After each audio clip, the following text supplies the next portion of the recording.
বিশ্বের সবচেয়ে শক্তিশালী রাডার সিস্টেমকে অন্ধ বানিয়ে আমেরিকার দুর্ভেদ্য নিরাপত্তা বলয়কে তুলে মেরে উড়িয়ে দিয়ে যদি কোনো মিসাইল নিমিষে ধ্বংসস্তূপে পরিণত করে আমেরিকার শক্তিশালী ঘাঁটি ও ইসরায়েলের রাজধানী, তবে কেমন হবে সেই দৃশ্য?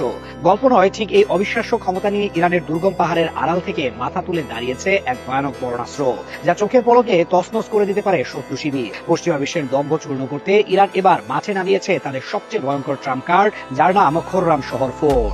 ইরানের রেভলিউশনারি গার্ড কর্পস বা আইআরজিসি রকেট ফোর্সের হাতে থাকা এই অস্ত্রটি কোনো সাধারণ ব্যালিস্টিক মিসাইল নয়। এটি হলো ইরানের সামরিক আভিজাত্য এবং কয়েক দশকের গোপন গবেষণার ফসল। 2017 সালে যখন প্রথম খোররাম শহর সিরিজের কথা বিশ্ববাসী জেনেছিল, তখন কেউ ভাবতেও পারেনি যে মাত্র কয়েক বছরের ব্যবধানে এর চতুর্থ সংস্করণ এমন বিধ্বংসী রূপ নেবে।